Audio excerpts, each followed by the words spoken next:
అందరికీ శుభోదయం అండి. ఈరోజు నందిముఖం వంట అని ఈ ఒడుగు చేసే పిల్లలకి పొద్దున్న ఈ వంట చేసి పెడతారనమాట. అసలు ఈ నందిముఖం వంట అంటే ఏమిటి, దీని యొక్క విశిష్టత ఏమిటి, ఎందుకు ఈ భోజనం చేసి పెడతారు అని ఈ పంతులు గారు చాలా వివరంగా చెప్పడం జరిగింది. ఇది మీరందరూ కూడా చూసి తెలుసుకుంటారని ఇక్కడ పెట్టడం జరిగిందనమాట. మీరందరూ కూడా చూసి దీని వివరం తెలుసుకోండి. Thank you very much for watching my video.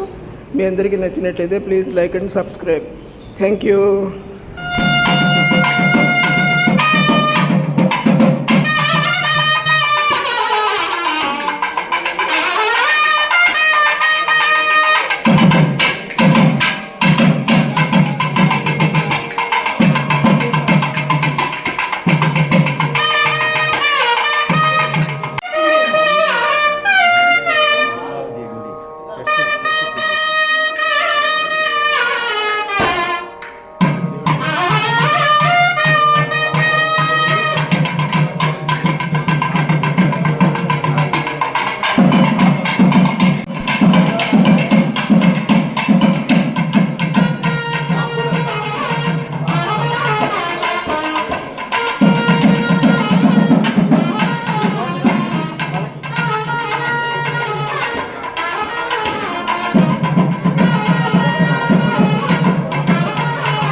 అమ్మ వారికి ఎంత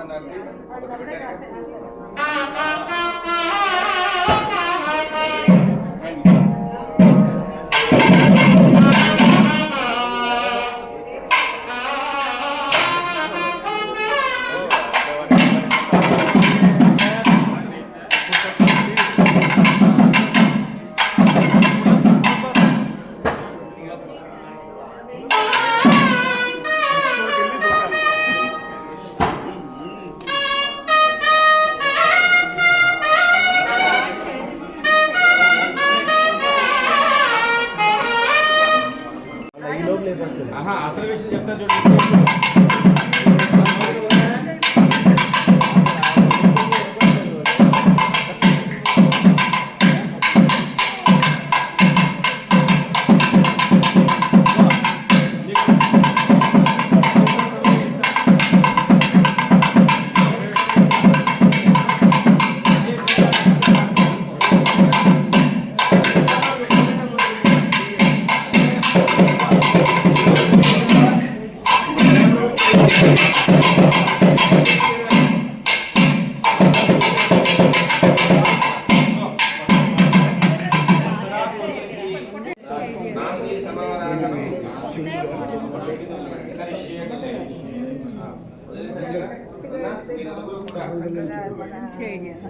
విఘ్నేష్ అవమానం ఎలా పడుతున్నాడో అలా మీరు కూడా పట్టండి. ఓం మంత్రం కొట్టేవాడు ఇక్కడే ఉన్నాడు. పేమంట ఆయన వల్ల వెళ్ళు సత్యం చెప్పండి. నేను సైడ్ వ్యూ చాలలేదు అయిందండి. సత్యం సత్యం కర్తేన పరిశించామి.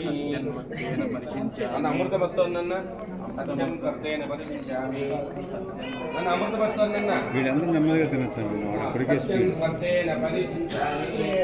వీళ్ళు తినాలి సత్యం కర్తే విఘ్నేష్ సత్యం కర్తేన పరిశించామి. అమృతం వస్తుందన్న. నెయ్యి తీసుకోండి. నెయ్యి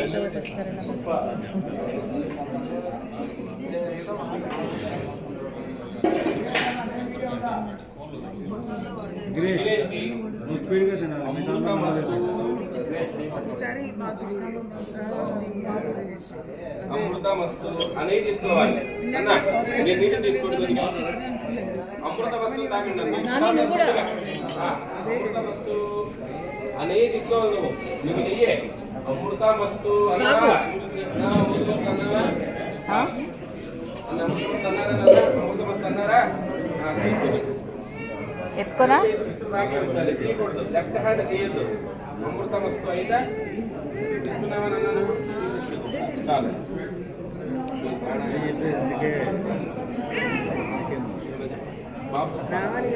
నాన్న ఓం ప్రాణాయ స్వాహ, ఓం అపానాయ స్వాహ. మన విష్ణుతాకి ఇచ్చారు. ఓం ధ్యానాయ స్వాహ, ఓం ఉదానాయ స్వాహ, ఓం సమానాయ స్వాహ. ఎవరికి మండలాలు పడిచేయాలి.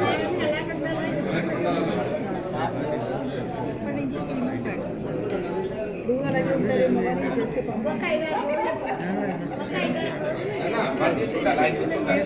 పక్కన అన్న భోజనం చేసేది సాధ కలుపుకుంటావా?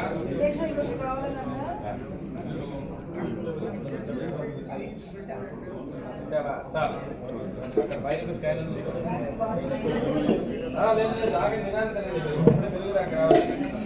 నిదానంగా తినండి. చాలు. ఏమున్నాయో చెప్పండి. ఏమున్నాయి? 5 రూపాయలు అందులో పెట్టాలి. మొదలు తీసుకో.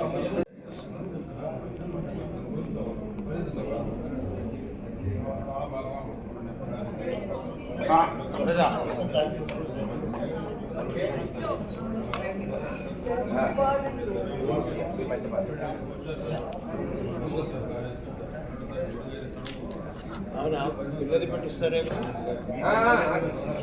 పంతులుగా చేస్తారు. చుట్టు పెట్టాలి. ఏమో మరి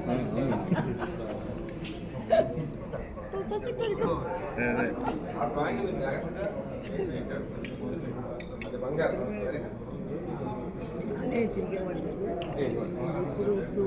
ఫస్ట్ శాలరీ నాకు సగం ఇవ్వాలి. అది మర్చిపోకూడదు. అది అది లెక్క. బ్రేక్ఫాస్ట్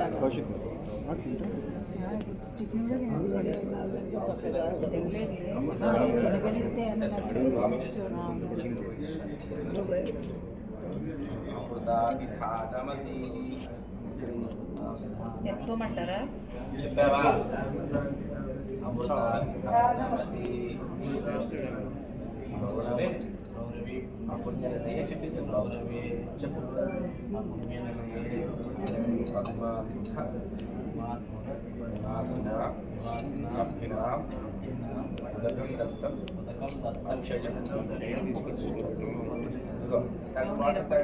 హ్యాండీ క్లాస్ ఇస్తుంది.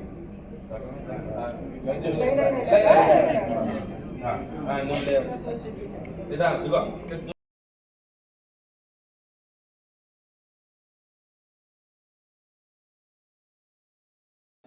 ప్రశ్న వేయండి, నేను సమాధానం చెప్తా. అయ్యా, ఒడుగు ఉపనయన సందర్భంగా నాందిమోహం వంట అని చెప్పని అంటారు కదా సార్. దీన్ని నంది అనకూడదు, నాంది సమారాధన. నాంది సమారాధన. దాన్ని నందిమోహం నందిమోహం అంటే ప్రాచుర్యంలో ఉన్న పదం నేను పదం. ఉచ్చరించాను. ప్రాచుర్యంలో మాకు తెలిసింది. దాని వివరం కాస్త చెప్పకూడదు. నాంది సమారాధన ఏమన్నా మనం సమారాధన. సమారాధన. ఈ సమారాధన అనేటువంటి పదం ఎందుకు వాడారంటే, పూర్వం ఎవరైతే మనం ఇచ్చినటువంటి ఋషి ప్రోక్తలు ఎవరు, మన గోత్రం ఎలా ఉద్భవించింది? ఉదాహరణకు కౌండిన్యస గోత్రం గురించి మాట్లాడుకుందాం. వాసిష్ఠ, మైత్రావరణ, కౌండిన్య త్రయాఋషయం. అట్లాగా కాశ్యపస గోత్రానికి సప్తాఋషయం. కాశ్యవ, ఆవత్సర, నేద్రువ, రేభ, శండిల, శాండిల్య. ఎవరైతే ఋషి ప్రోక్తలు ఉంటారో వాళ్ళు పితృదేవతా సమానులు. నా అర్హత ఏమిటి, నా తండ్రి ఎవరు, నా తండ్రి పేరు చెప్పకుండా నేను చెప్పుకోలేను నా గోత్రం ఏమిటి. నా తండ్రి, నా గోత్రం ఇది. మన తండ్రి ఎంత గొప్పగా చెప్తామో గోత్రం కూడా అంతే గొప్పగా చెప్పుకుంటాం. ఈ ఋషి ప్రోక్తలకి తర్పణాదులు వదిలిపెట్టి నాంది సమారాధన చేయాలట. వాళ్ళు ఏ రూపంలో వస్తారు మన దగ్గరికి? ఆ నాంది సమారాధన అనేది వాడికి సంబంధించింది. పితృదేవత వాడికి, దానికి చక్కగా మేము తర్పణ చేయిస్తాం ఆయన చేత.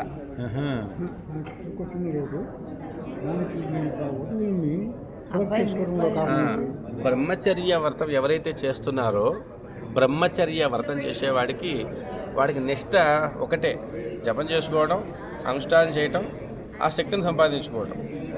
ఆ అర్హత వీళ్ళకే ఉంటుంది, గృహస్థుడికి ఉండదు. మీరు ఒక బ్రహ్మచారి వేదాన్ని అధ్యయనం చేసేటువంటి ఒక బ్రహ్మచారిని చూడండి, మంచిగా అనుష్ఠాన పద్ధతిలో ఉంటాడు, ఏకసంతాగ్రాహిగా ఉంటాడు. ఏదన్నా చెబితే నాలుగు గృహస్థుడికి ఏముంటుంది, ఫోన్ నెంబర్ చెప్పంగానే నెంబర్ మళ్ళీ చెప్పండి అడుగుతా. ఎందుకని? ఏకసంతాగ్రాహి అనేది ఒక బ్రహ్మచారికే సాధ్యం అవుతుంది, గృహస్థుడికి సాధ్యం కాదు. ఎప్పుడైతే గృహశాస్త్రంలో పడతామో అది సాధ్యం కాదు.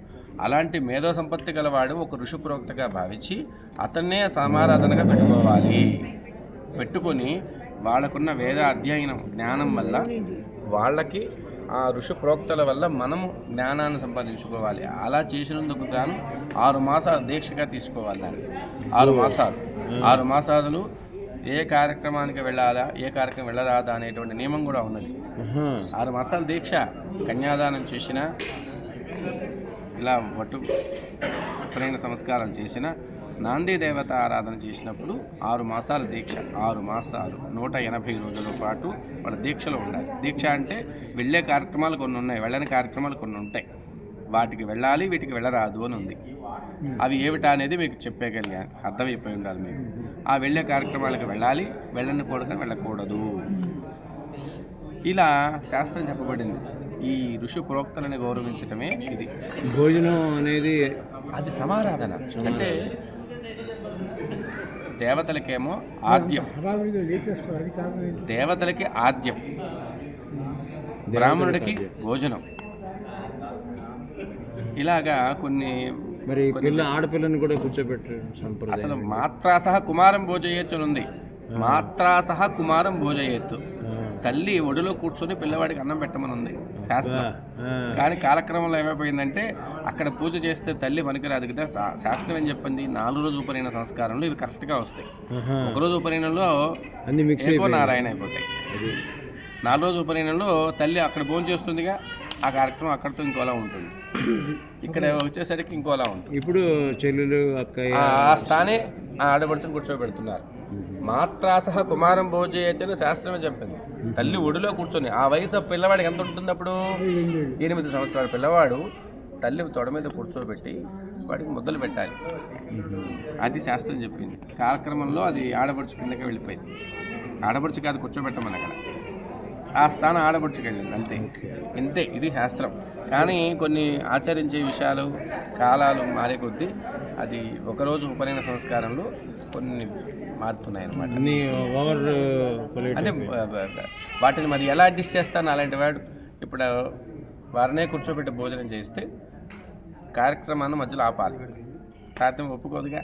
తర్వాత కార్యక్రమం ఎలా భోజనం చేస్తే వారు దీక్షలో ఆ రోజుకి అయిపోయినట్టే. అందుకని ఏం చేస్తున్నాడు, ఆ స్థానే వీరికి అర్హత ఇస్తున్నాం. తోడబొడుగు ఎవరైతే ఉంటారో చెల్లెలు, అక్క, ఆ స్థానం వారికి ఇస్తున్నాం అన్నమాట. ఆ ఇంటి కుటుంబం ఒకటి అమ్మాయి. మరి ఆ శాస్త్రం నంది సమారాధనకున్న అర్థం అది. ఋషిపోక్తులని గౌరవించటం. వాళ్ళు వచ్చి చూస్తారట, నా వంశాన్ని ఉద్ధరించేవాడు కూడా ఉంటాడు, వీడికి మా వంశం వల్ల ఇంకా తరాలు అభివృద్ధి చెందాలి, మా గోత్రం అభివృద్ధి చెందాలని వాళ్ళు ఆశీర్వదిస్తారట. ఇది దీనికి ఉన్న ప్రాముఖ్యత. చాలా ధన్యవాదాలు సార్. మరి ఆ భోజనం చాలా తొందరగా తినేసి లేవాలంటారు కదా, ఎందుకని? అది తొందరగా వెళ్ళే సమయం. ఆ తర్వాత వచ్చేది ఏదన్నా ఉంది సమయాన్ని అంటే బట్టి అది వివాహ ముహూర్తము. అలాగా ఈ వివాహ ఘట్టం ఎలా ఎంతో మేము కంగారు పెట్టి, అమ్మాయి త్వరగా రండి చీర కట్టుకుని అమ్మాయి త్వరగా తీసుకురండి, నేను ఎట్లా అయితే వాటి పిల్లవాడిని మధుపరగా కట్టుకురండి అంటాము, అట్లా ఉపనయన సంస్కారంలో కూడా ఇవి తొందర అయిపోతాయి. ఆ సమయం ఇప్పుడు ఉంది, మనకు గంట ఉంది. ఈ గంటలో నేనేం చేయాలి? పిల్లవాడి భోజనం చూపించాలి, మళ్ళీ పిల్లవాడు 2 చెంబులు పోసుకోవాలి, కాళ్ళకి పారాయణ పెట్టాలి, గబగబ మళ్ళీ అక్కడ కర్మణ పుణ్యాహవాచన వేయించాలి, మళ్ళీ యజ్ఞోపవేదం వేయించాలి, వటువునే ఇంత కార్యక్రమం నడవాలి. మాకు తొందర పెట్టడానికి కారణం ఏంటంటే ఆ సమయం మాకు ఇవ్వకపోవడం వల్ల రెండు నుంచి తొందర పెట్టేస్తాం తప్ప తొందర పెట్టమని అసలు చెప్పాలి. ఓకే, చాలా ధన్యవాదాలు. ధన్యవాదాలు. ఈ పుస్తకాలు మా ఇంట్లో ఇప్పటికీ ఉంటాయి. దాదాపు 16-17 మంది గర్భిణీ స్త్రీలకి చదివించి మేము వాటి ఫలితాలు చూసుకునేవాళ్ళం. కృష్ణ చరిత్ర ఉంది కదండి, 16 అధ్యాయాలు ఉంటాయి, 16 వాల్యూమ్స్ ఉంటాయి. చాలా చాలా బాగా అందరికి ఉపయోగపడ్డాయి అమ్మా.